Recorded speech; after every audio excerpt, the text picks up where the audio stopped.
Kabanata 2241. Tahimik na pinagmasdan ni Jessie ang mga ekspresyon ni Colton at nakita niyang nakasimangot ito. Naisip niya ito at sinabing, hindi ko alam kung bakit galit na galit si Miss Pruitt sa akin. Siguro dahil natatakot siya na baka masaktan ko si Didi. Talagang nagmamalasakit siya sa kanya. Tumango si Colton at niluwagan ang kanyang relo.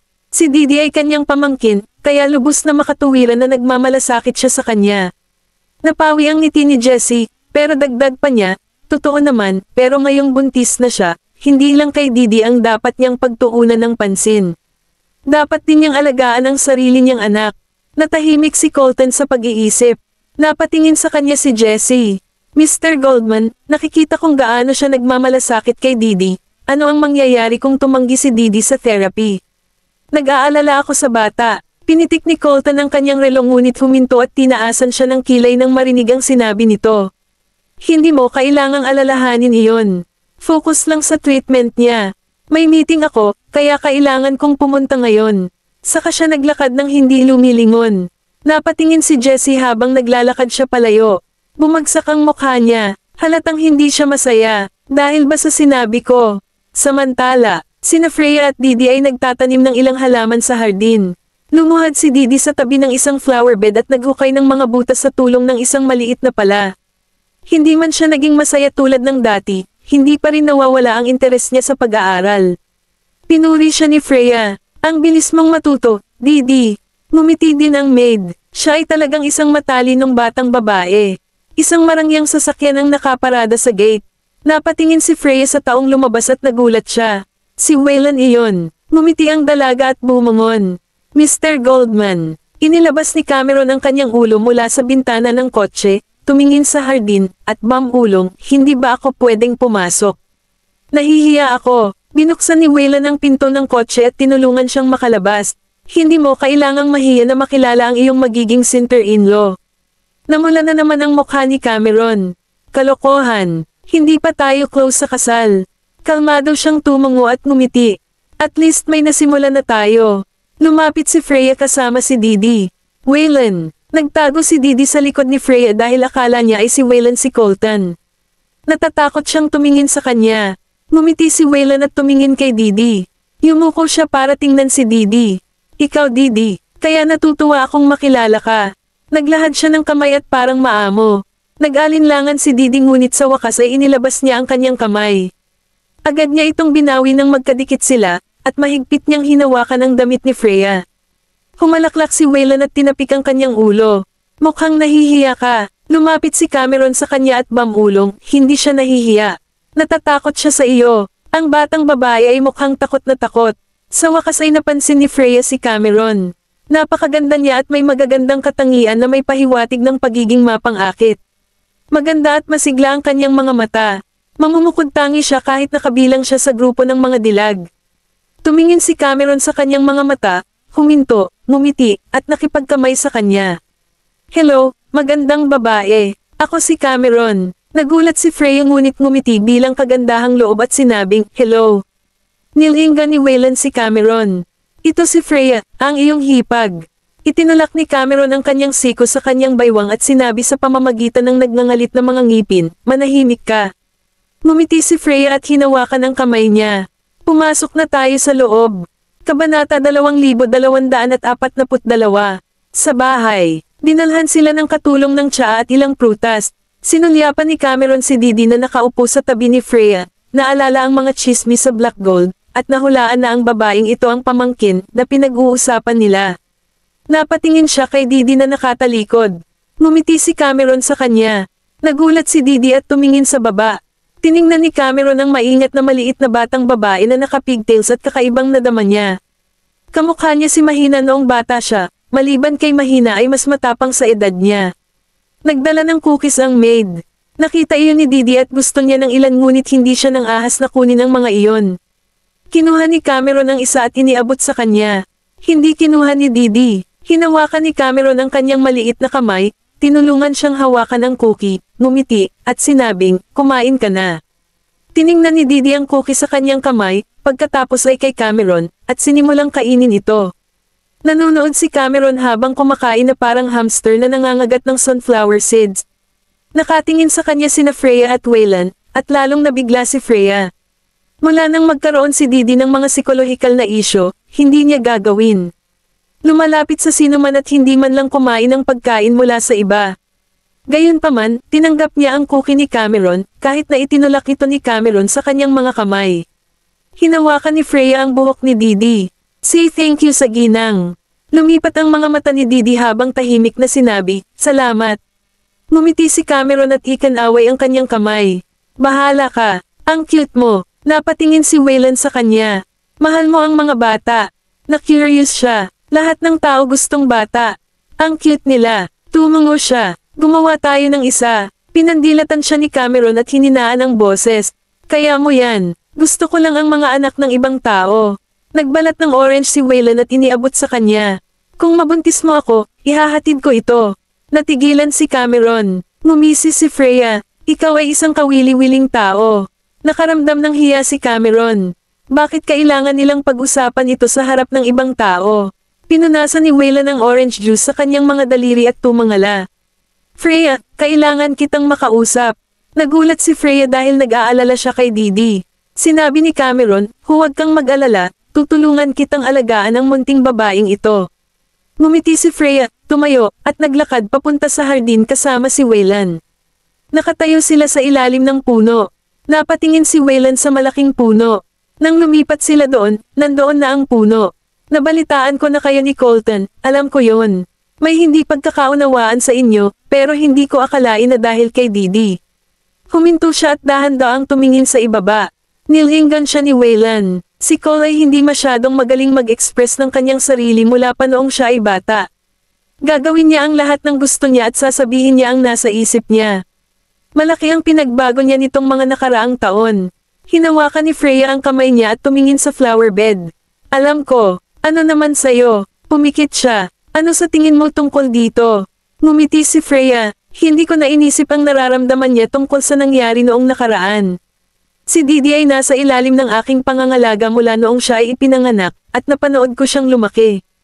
Nakadepende kami sa isa't isa, kaya sobra kong sinisisi ang sarili ko sa nangyari sa kanya. Siguro binaliwala ko yung feelings niya because of this self-blaming. Hindi ko siya sinisisi kahit hindi niya maintindihan ang nararamdaman ko dahil hindi ko rin siya sinusubukang intindihin. Kabanata 2243. Naglakad si Freya papunta sa flower bed at pinanood ang mga morning glories na tumutubo sa bakod. Alam ko lahat ng ginawa niya para sa akin. Hindi lang ako confident. Napatingin si Wayland sa kanya. May choice ka. Magtiwala ka sa sarili mo. Huminto siya. Magtiwala sa sarili ko. Tumingin siya sa bahay at sinabing, kung ayaw mo, pwede mong hayaan si Didi na makasama si Cameron. Napaisip si Freya. Ayoko, pero Didi, don't worry. I know about her issues. Ang mga bata sa ganoong edad ay hindi mahirap pagalingin. Kailangan lang niya ng higit na kaligayahan. Napaisip si Freya saglit. Nag-aalala siyang hayaan si Jessie na makatrabaho si Didi, ngunit paano kung nabuksan ni Cameron ang kanyang puso? Pumasok sila sa bahay at nakita si Cameron na nakaupo sa tabi ni Didi, tinuturuan siya kung paano maglaro. Napuno ng kuryosidad si Didi, na hindi kailanman naglaro ng mobile game.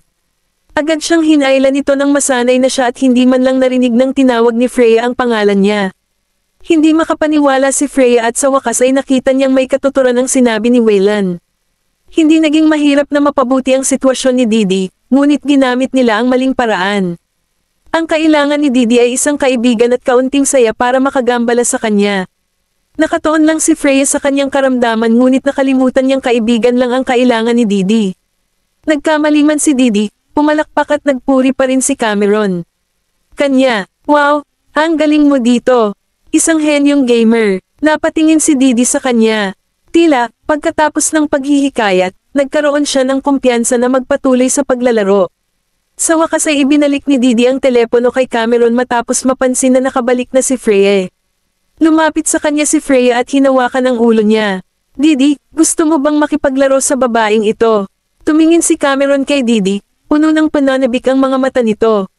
Hindi ba nakakatuwang makipaglaro sa mga bata? Lalo na yung mga tahimik at maayos. Tumango si Didi, mukhang hindi sigurado dahil napakaamo nito. Umupo si Freya sa tabi niya. Paano kung makipaglaro ka sa kanya pagkatapos nito? Maaari mong sabihin sa kanya kung ano ang gusto mong paglaruan. Gusto kong maging masaya ka. Okay, tumingin si Didi sa kanya, tapos kay Cameron.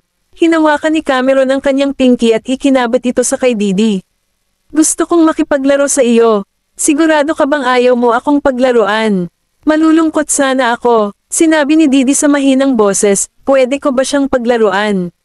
Masayang ngumiti si Freya, syempre kaya mo. Agad na sinabi ni Cameron, pupunta ako at makipaglaro sa iyo bukas at sa susunod na araw, okay. Tumango ulit si Didi. Sa pagbabalik, sinimulan ni Cameron ang pagpaplano kung ano ang gagawin kay Didi sa kanyang notebook. Napatingin si Waylon sa kanya. I was planning to let you take care of Didi for a while. Gusto mo rin yata. Huminto si Cameron at tumangala. Wala naman akong plano dito eh. Ang pagdadala ng bata ay hindi problema. Tumango siya habang nagmamaneho sila malapit sa isang kindergarten. Pagkatapos ng klase, kaya binigalan niya ang paglalakad, naghintay sa pulang ilaw, at tumingin sa labas ng bintana. Isang 4 na taong gulang na batang babae na may mga tirentas ang nakatayo sa gate na umiiyak habang nagrereklamo sa kanyang guro. Nagma-shopping ulit si mama kasama ang mga kaibigan niya. She probably forgot about me. Hindi niya maiwasang mapangiti. Ang anak na babae ay magiging ganyan. Tumingin si Cameron sa labas. Haha, sa tingin ko ang mga tatay ang kadalasang gumagawa ng mga kalokohang bagay na ganyan. Palaging talok ang kanyang ama sa kanya noong bata pa siya. Kabanata 2244. Inilagay ni Waylon ang kanyang braso sa likod ng kanyang upuan at samandal sa kalahating pulgada. Matuto kang alagaan si Didi. Huwag mo siyang mawala. Hindi masaya si Cameron. Mababa ba ang tingin mo sa akin? Hinalikan niya ito sa lobby, ngunit itinulak ni Cameron ang kamay nito sa balikat nito. Huwag magnakaw ng halik. Nakuha ni Waylon ang gusto niya. Nagsasaya ako. Pagkatapos ay pinaandar na niya ang sasakyan. Kinabukasan, nakaupo si Didi sa garden at nakatitig sa pinto, naghihintay ng kung sino. Nang may humantong sasakyan sa labas ng gate ay tuwang-tuwa siyang bumangon ngunit agad ding nawala ang ngiti niya nang makita ang babaeng lumabas. Pumasok si Jessie sa hardin dala ang kanyang briefcase at nakita siyang naghihintay sa hardin. Napapikit siya at naglakad papunta kay Didi. Bakit ka mag-isa dito? Wala ba ang tita mo sa bahay? Tumalikod si Didi at hindi nagsalita. Laming-galinga si Jessie at walang nakitang tao, kaya ibinaba niya ang kanyang pagkukunwari. Didi, gusto ko ang mga batang masunurin. Di ba sabi ko sa'yo hindi ka magugustuhan ng tita mo kung hindi ka sumunod? Namutla ang maliit niyang mukha. Lumapit sa kanya si Jessie na blanka ang mukha. Balang araw, magkakaroon ng sariling mga anak ang tiyahin mo at magkakaroon ng bagong pamilya. Ikaw naman, alaga lang. Sa tingin mo ba mamahalin ka pa rin niya kapag may sariling anak na siya? Nakayuko ang ulo ni Didi habang kagatlabi. Namumula ang mata niya. Kung gusto mong manatili sa iyong tiyahin, may isang paraan lamang, bulong ni Jessie sa kanyang tainga. Kung mawala ng anak ang tiyahin mo, magiging anak ka niya magpakailanman. Didi, napatingin si Didi nang marinig ang boses. Nakita niya ang pag-asa ng magpakita si Cameron. Itinulak niya si Jessie sa isang tabi at tumakbo patungo kay Cameron, na iniunat ang kanyang mga braso para yakapin siya, pagkatapos ay kinurot ang kanyang mukha. Namiss mo ako ng sobra. Pero nang makita niyang may mali kay Didi, napansin niyang may babae sa garden na hindi si Freya. Sino ito? Napayuko si Didi at hindi na nagsalita. Napansin ni Cameron na natatakot siya. Hindi pa nakikita ni Jessie si Cameron kaya napangiwi siya. Sino ka? Ang nakakainis na babaeng ito ay nagpakita at hamarang sa akin. Tumayo ng tuwid si Cameron. Sino ka? Napangiti si Jessie. Ako ang psychologist na kinuha ni Mr. Goldman para makatrabaho si Didi. Nandito ako para makita siya para sa issue niya. Nagulat si Cameron at napatingin kay Didi. Psychologist. Nagkaroon ba siya ng mga psikolohikal na problema? Hindi mahilig magsalita si Didi. Autistic ba siya? Lumapit si Jessie. Pakiusap, hayaan mo akong magtrabaho kasama si Didi. Tumayo si Cameron sa harap ni Didi at ngumiti. Hindi ka mukhang psychologist sa akin. Bakit siya matatakot sa isang psychologist? I think there's something very wrong with you. Inis si Jessie. Please bantayan mo ang sinasabi mo. Bakit ako dapat? Nag-cross arm si Cameron at walang pakialam. I'm sorry. Hindi kita gaanong kilala, kaya hindi na kailangang maging mabait. Wala akong pakialam kung psychologist ka. Hindi ka kailangan ni Didi ngayon. Galit na galit si Jessie, ang asong ito na random na nagpakita ay hindi man lang nirerespeto si Coleman. Kaibigan ka ba ni Miss Pruitt? Itinago ni Jessie ang galit at tinignan siya ng nakangisi. Kaya ba napakasungit mo? Bumagsak ang mukha ni Cameron. Nakakainsulto yon. Kabanata 2245. Kahit na hindi kaibigan ni Cameron si Freya, nainsulto siya. Kinaladkad pa niya si Freya dito. Tiyak na bagay ang babaeng ito. Lumapit si Cameron sa kanya. It's none of your business kung masungit ako o hindi. Iniinsulto mo ang babae ng bahay sa sarili niyang tahanan. Wala ka bang kahihiyan? Sa tingin mo ba ikaw ang babae ng bahay sa halip? Bumagsak ang mukha ni Jessie. Anong pinagsasabi mo? Bakit ka nagpapanik? Hindi ka magiging babae ng bahay. Hindi ko akalain na ang panlasa ni Coleman ay nakakatakot na maakit siya sa isang babaeng katulad mo. Pagkasabi noon ni Cameron ay naalala niya agad kung sino ang babaeng ito. Di ba siya ang binabasa ni Wayne? Ang babaeng ito ay mas nakakadiri kaysa kay Florence. Nakakainis man si Florence, mas prangka siya sa mga panlalait. Ang isang ito naman, ang galing talaga magpanggap. Namutla ang mukha ni Jessie. Ikaw, mahirap ipaliwanag kung may makakita sa kanya kung nagtantrim siya. Pinigilan niya ang galit at sinaman siya ng tingin.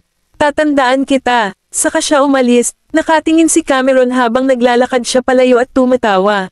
Walang kapantay si Jessie sa kanya. Napasquat siya para tingnan si Didi. Didi, sabihin mo sa akin kung nakakainis ang babaeng iyon. Nag-alinlangan si Didi, saka tumungo. Hindi magsisinungaling ang mga bata. Hinawakan ni Cameron ang maliit niyang mukha. Ayos lang. Sabihin mo sa akin kung binubuli ka niya ulit, at ako na ang bahala sa kanya. Hindi niya ako binubuli. Biglang nagsalita si Didi na all this time tahimik. Pinilit lang niya akong uminom ng gamot at gumawa ng mga bagay na hindi ko gustong gawin. Kumunat ang noo ni Cameron. Pinilit kang uminom ng gamot. Tumungo siya. Kailangang malaman ni Cameron ang higit pa. Anong gamot? Umiling siya. Hindi ko alam, pero masakit ang ulo ko, at hindi ako makatulog. Huminga ng malalim si Cameron. Alam ba ito ng tita mo? Tumungo siya. Sinabi ko sa kanya, at sinabi niya sa akin na itigil ang pagkuha ng mga ito. Bumaba ang tingin ni Cameron. Ano ang pinilit niyang gawin mo? Nag-alinlangan si Didi bago maingat na sinabing, she asked me to cut myself and said if I don't, my tita would abandon me. Kapag pinutol ko ang sarili ko, masama ang pakiramdam at mamahalin ako ni tita, pero ayoko ng sakit. Ibinulong ni Cameron ang kanyang manggas at nakita ang ilang mababaw na hiwa na gumagaling sa kanyang palso. Tumangala siya at nahulog sa malalim na pag-iisip. Ang mga bata ay hindi makayanan ng sakit, kaya hindi nila mapuputol ang kanilang sariling mga kamay maliban kung ito ay hindi sinasadya. Gayunpaman, ang mga peklat na ito ay tila nakabawi at mukhang sinadya itong tinaga ng kutsilyo. Bakit puputulan ng isang bata ang kanyang sariling palso? Tumingin si Cameron kay Didi at nakaramdam siya ng kirot. Hinawakan niya ang kanyang ulo at sinabing, huwag kang mag-alala, nandito ako sa piling mo. Hindi mo na kailangan ng paggamot mula sa kanya mula ngayon. Sa Black Gold, nagbabasa ng report si Leonardo sa harap ng opisina nang marinig niyang may tumawag sa kanya. Hindi na niya kailangang lumingon para malaman kung sino iyon. Isinara niya ang ulat at dahan-daang tumalikod na nakangiti. Oo, Miss Bluman. Patuloy na bumisita si Jessie sa opisina, lalo na sa nakalipas na kalahating taon. Baka isipin ng mga tagalabas na empleyado siya doon. Namumula ang mga mata ni Jessie na para bang may mga pinagdaanan siyang problema. Inabutan siya ni Leonardo ng napkan. Miss Bluman, anong nangyari? Kabanata 2246. Kinuha ni Jessie ang tissue at sinabing, wala lang. Tungkol lang kay Didi. Maaari ko bang makita si Mr. Goldman? May importante talaga akong sasabihin sa kanya. Sagot ni Leonardo, may meeting ngayon si Mr. Goldman. Natatakot ako na hindi siya makalabas. Sagot niya, okay lang. Kaya ko siyang hintayin. Dinala siya ni Leonardo sa opisina. Makalipas ang halos 30 minuto, natapos ang pulong. Sinabi ni Leonardo kay Colton na naroon si Jessie upang makita siya pagbalik niya sa opisina. Hindi siya nagsalita pabalik kay Leonardo, at hindi masabi ni Leonardo ang kanyang emosyon mula sa kanyang mukha. Itinulak niya ang pinto at pumasok sa opisina. Nang makita siya ni Jessie, tumayo siya. Mr. Goldman. Tumayo si Colton sa likod ng sopa at tinignan siya ng malalim. Totoo naman na sinabi nito sa kanya noon na pwede siyang puntahan basta tungkol kay Didi. Gayunpaman, tila sa kanya ay madalas itong nagpapakita sa kanya. Not only that, but she was not talking about Didi most of the time, and honestly, naiinis siya. Naglakad si Colton patungo sa kanyang mesa at umupo sa upuan. Dr. Bluman, ang aking oras ay mahalaga. Sana hindi mo nasayangin ang oras ko kung hindi tungkol kay Didi. Bumilis ang tibok ng puso ni Jessie. Madalas ba akong magpakita kanina, kaya naiinis siya sa akin. Damn it, dapat alam ko na kanina. Ngunit hindi mahalaga, kailangan ko lang kumalma. Sa pag-iisip na iyon, sinabi ni Jessie, I'm sorry. Hindi ko intensyon na istorbohin ka. Pero pumunta talaga ako para kausapin ka tungkol kay Didi. I was supposed to do the usual treatment with Didi. Pero may biglang sumulpat na babae, at hindi lang niya ako pinigilan sa pagpapagamot kay Didi, pati siya ay inilayo niya. Kumunat ang noo ni Colton. Isang babae, hindi ko pa siya nakita.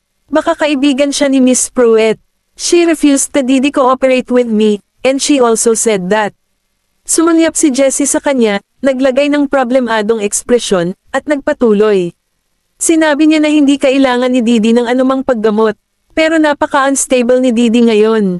Magiging problema kung patuloy niyang ginugulo ang pagtrato ko ng ganito. At saka, kinu-question niya ako, so ibig sabihin, kinu-question ka rin niya. Hindi siya naniniwala na walang magagawa si Colton sa babaeng iyon.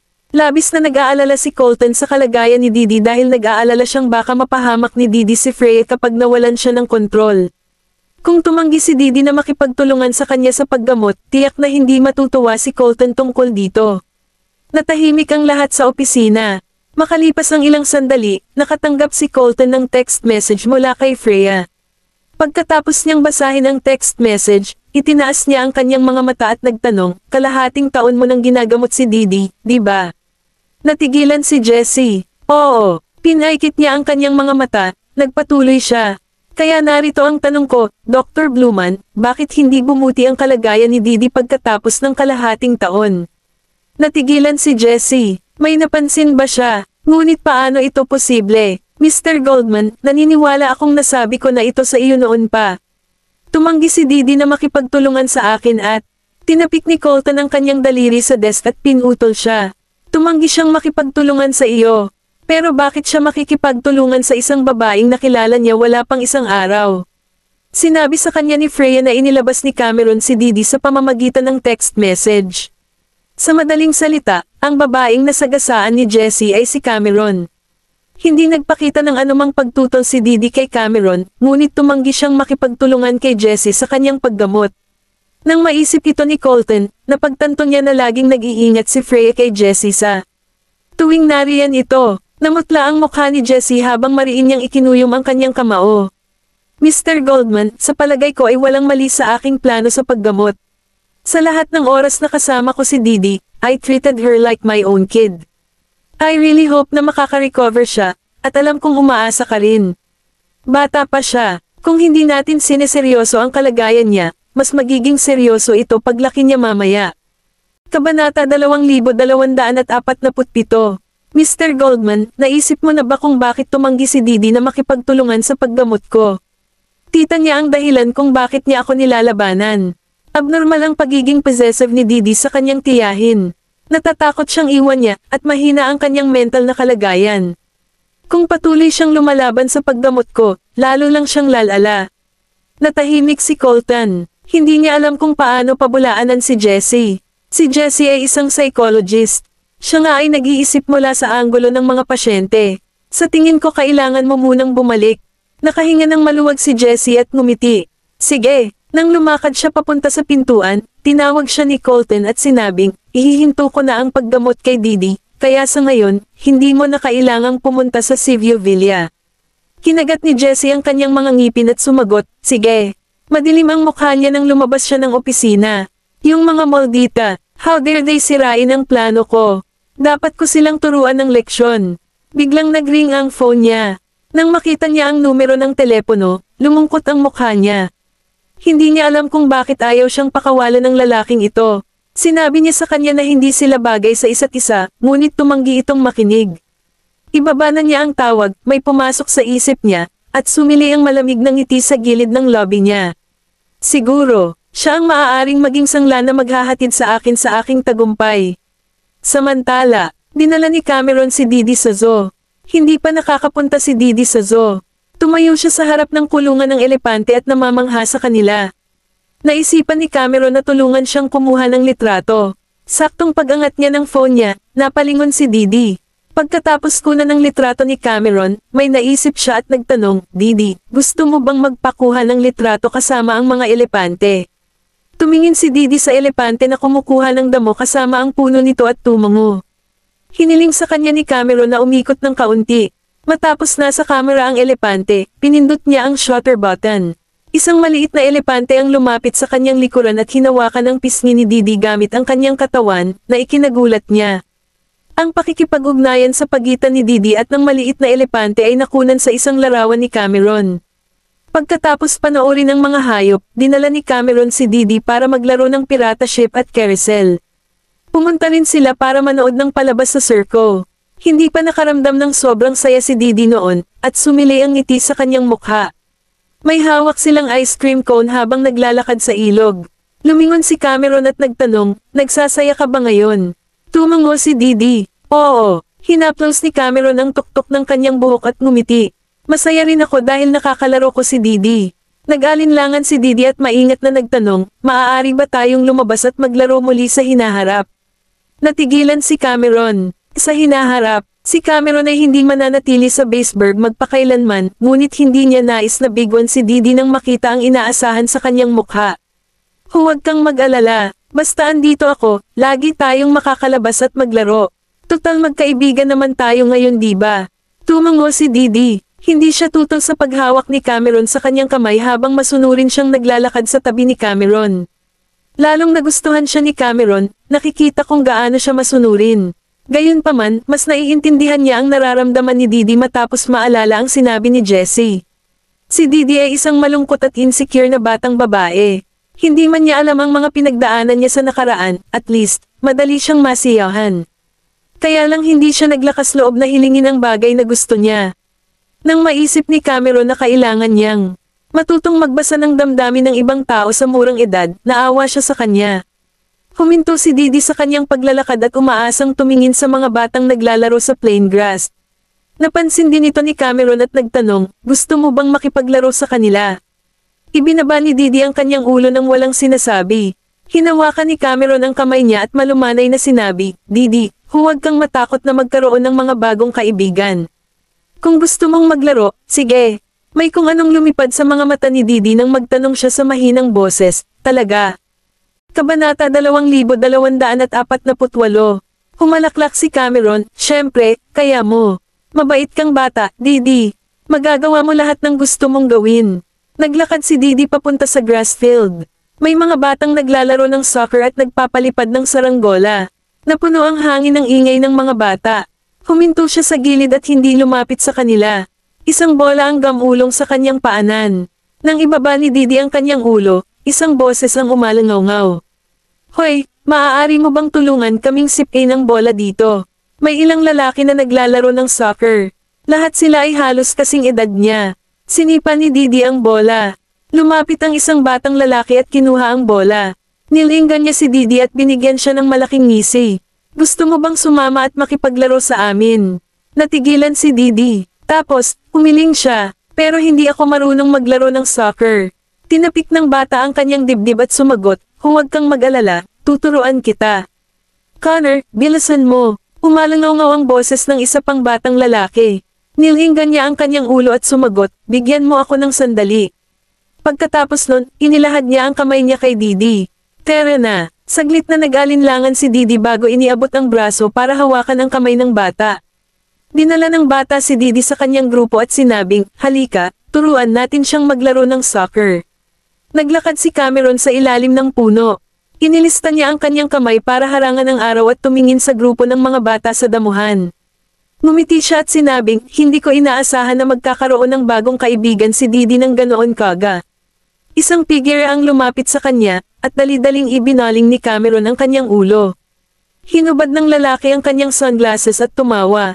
Hindi ko inaasahan na kaya mong maglakad ng ganoon katagal. Laming-galinga si Cameron sa paligid at napansin niyang may mga bodyguard na nagtatago sa paligid nila. Sinusundan mo ba kami? Tanong niya. Tumingin si Wayland sa grass plane at sumagot, pinoprotektahan ko lang kayo. Pinag-cross niya ang kanyang mga braso sa harap ng kanyang dibdib at sumagot, hindi ko kailangan ng proteksyon mo.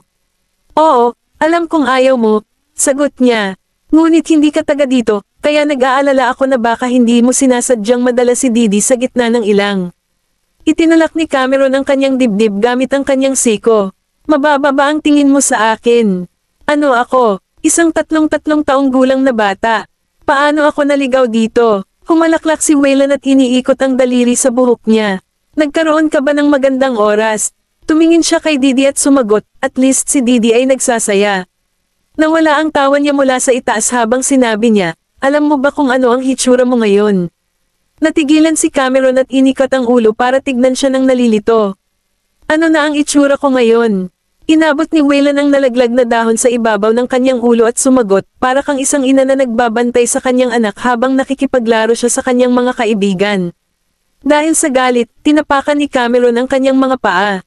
How dare you? Hinawakan siya ni Wayland ng mahigpit sa kanyang mga bisig, at maingat na tumingin sa paligid si Cameron.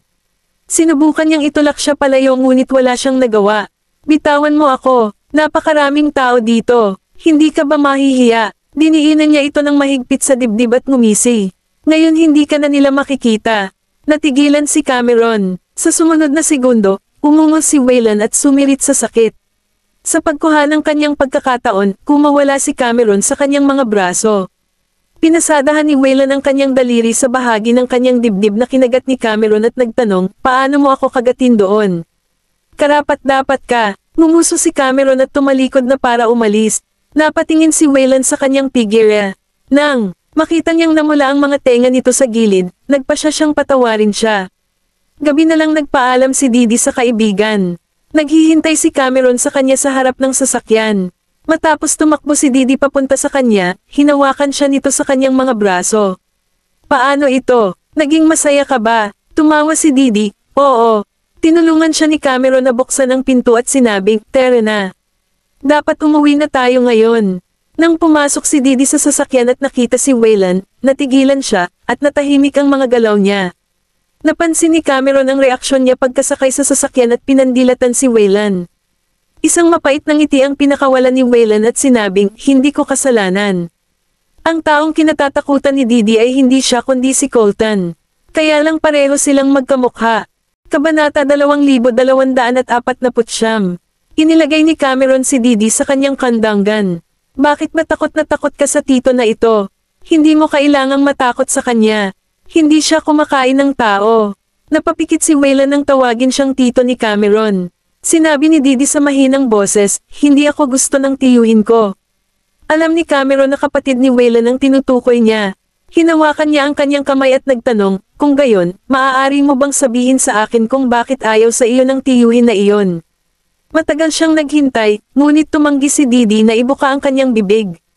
Pagkatapos ay nagpatuloy si Cameron at sinabing, ang tiyuhin na ito ay hindi ang parehong tiyuhin na nakatira sa iyo. Magkapatid sila kaya magkamukha sila. Halika, tingnan mong mabuti itong tiyuhin. Hinarap niya si Didi para tingnan si Wayland at sinabing, kahit na may kakaiba siyang ngiti sa mukha at mahilig mangbuli ng ibang tao, mahal na mahal ka niya. Napangiti si Wayland. Isang kakaibang ngiti. Mahilig akong mangbuli ng ibang tao. So yun ang tingin niya sa akin. Tila napansin ni Didi ang pagkakaiba ni Wayland at Colton, at unti-unting nawala ang kanyang takot. Hinaplos ni Cameron ang kanyang buhok at nagtanong, so pwede mo bang sabihin sa akin ngayon? Matagal na nag-alinlangan si Didi bago ibinuka ang kanyang bibig. Kasi ang tita ko ay may kasamang maliit na baby. Natatakot ako na iwan ako ng tiyahin ko pagkatapos niyang magkaroon ng sariling baby. Ayokong magkaroon ng maliit na anak si tita, para hindi ako magustuhan ni tito. Napatulala si Cameron nang marinig ang sinabi ni Didi. Parang hindi niya inaasahan ang ganoong sagot mula kay Didi. Ang mga bata ay simple at walang muwang. Inakala niyang iiwan siya ni Freya kapag nagkaroon na siya ng sariling anak, kaya ayaw niyang magkaanak siya. Nag-iisa lang siya, insecure, at natatakot na maywan. Gayunpaman, kung walang ibang pangatlong salik na hindi direktang nagbigay kay Didi ng maling kuro-kuro, paano niya ito iisipin? Nakatulog si Didi sa yakap ni Cameron habang pauwi na sila. Lumingon siya kay Waylon at nagtanong, nasaan ang mga magulang ni Didi? Sabi ni Waylon, si Freya ang nag-alaga sa kanya mula nang siya ay ipinanganak. Nagkamali ang kanyang ama at naligaw ng kanyang ina. Namatay siya dahil kay Nole sa huli, at nabalitaan ko na namatay ang kanyang ina pagkatapos siyang ipanganak. Hindi naging madali ang oras nila ni Freya noong nakatira sila sa ina ni Freya. Ang kanyang ina ay isang extremist. Mas pinahahalagahan niya ang mga lalaki kaysa mga babae. Napilitan si Freya na alagaan si Didi, at dahil doon, nagkaroon siya ng masamang reputasyon. Wala silang maaasahan bukod sa isa't isa, at para kay Didi, si Freya ang kanyang ina. Ibinaba ni Cameron ang kanyang ulo upang tingnan ang batang babae na natutulog sa kanyang mga bisig. So, ang sakit niya sa pag-iisip. Nanay ni Freya ang sanhi nito. Inabuso niya si Didi at natroma siya. Alam ni Didi na balak ni Freya na ibalik siya sa kanyang lolo sa Yar Amor, kaya marahil dahil sa hindi pagkakaunawaan na ito ay iniisip ni Didi na iiwan siya ni Freya. Kumunat ang noo ni Cameron. Ayaw siyang alagaan ng kapatid mo. Kung tutusin, hindi naman siya kadugo ni Didi, kaya naiintindihan niya kung ayaw nitong palakihin siya. Tumingin si Waylon sa labas sa bintana at sinabing, kung isa sa alang-alang ang yaman ng aming pamilya, hindi sinasabi na si Colton ay ganap na may kakayahang palakihin siya. Kaya lang, dapat isaalang-alang ni Freya ang sitwasyon ni Didi. Ang Didi ay, pagkatapos ng lahat, ay hindi nauugnay sa sinuman sa atin. Wala siyang mga magulang, at si Freya lang ang kapamilya niya. Si Freya ay magkakaroon ng sariling mga anak sa hinaharap, kaya't maaaring hindi siya makapag-focus kay Didi.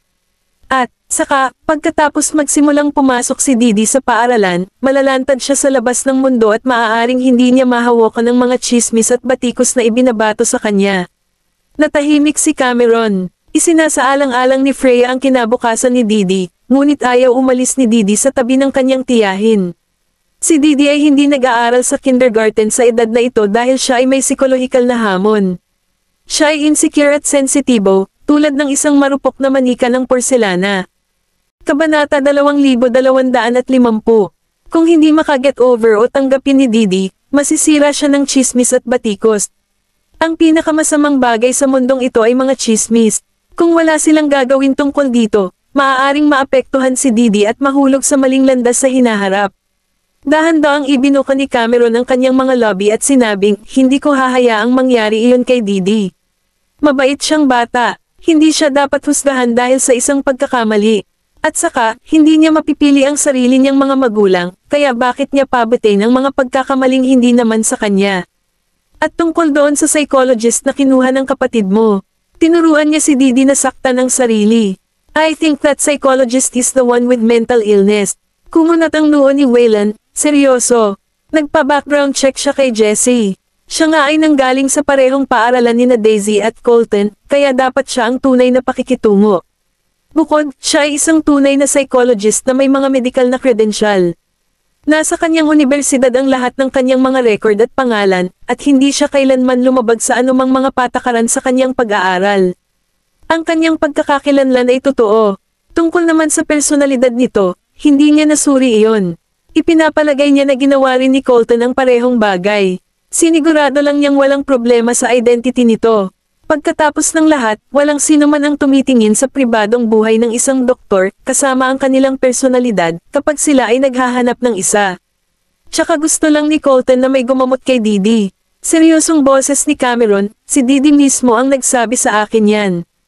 Ang mga bata ay hindi kailanman magsasabi ng kasinungalingan. At saka, sa tingin mo ba ay hindi makikilala ng mga bata ang mabuti at masasamang tao? Kung talagang maganda ang pakikitungo ng babaeng iyon kay Didi, kamumuhian kaya siya ni Didi. Pagkatapos noon, nagtanong siya, ano ang mali? Hindi kaya pinili mong maniwala sa babaeng iyon dahil maganda siya. Napatingin si Waylon sa kanya. Makalipas ang ilang sandali, tumawa siya. Nagseselos ka ba ngayon? Kinabig ni Cameron ang kanyang mukha at sumagot, bakit ako magseselos sa kanya? Mas maganda ba siya sa akin? Oo, sagot ni Waylon. Mas maganda siya sa'yo. Ikaw. Sumandal siya at inilapat ang mga lobby niya sa lobby niya, pinipigilan niyang tapusin ang sasabihin niya. Pagkaraan ng mahabang panahon, tinitigan niya ang namumula nitong mukha at sinabing, pero sa iyo lang ako interesado. Umiwas siya ng tingin at tumahimik. Pinaikot-ikot ni Wayland ang kanyang daliri sa kanyang buhok at tumawa ng malalim. Pinabalik nila si Didi sa Sivio Villa.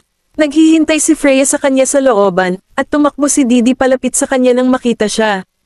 Inipon ni Freya ang kanyang buhok na ginulo ng hangin sa likod ng kanyang mga tenga at nagtanong, "Nagsaya ka ba ngayon?" Tumango siya. "Oo." Natigilan si Freya, tapos ngumiti siya. "Mabuti kung ganoon." Naglakad si Cameron papunta sa kanila at yumuko para tingnan si Didi. "Kailangan ko nang umuwi ngayon. Magkita tayo bukas, okay?" Isang ngiti ang sumilay sa mukha ni Didi nang sumagot siya ng, "Okay." Kinawayan ni Cameron ang kanyang kamay at inayos ang kanyang katawan. Aalis na sana siya, may naalala siya at nilinggan niya si Freya. "Huwag mo nang hayaang lalapit ang psychologist na iyon kay Didi. Hindi kailangan ni Didi ng anumang psychologist." Napatulala si Freya, parang may naalala siya at ngumiti, "Salamat. Huwag mo nang banggitin." Pagkatapos noon, bumalik si Cameron sa kotse at umalis. Pinagmasdan ni Didi ang pagkawala ng sasakyan sa kanyang paningin. Hinaplos ni Freya ang kanyang buhok at sinabing, "Parang gusto mo siya ng sobra." Lumingon si Didi para tingnan si Freya at sinabing, "Napakabait niya sa akin. Dinala niya ako sa zoo, binilhan niya ako ng masarap na pagkain, at ipinakita sa akin kung paano makipagkaibigan sa ibang mga bata." Ibinaba ni Freya ang kanyang mga mata. Pakiramdam niya ay tama si Cameron. Hindi kailangan ni Didi ng psychologist. Magiging mas mabuti ang kanyang kalagayan hanggat may kasama siyang ibang tao.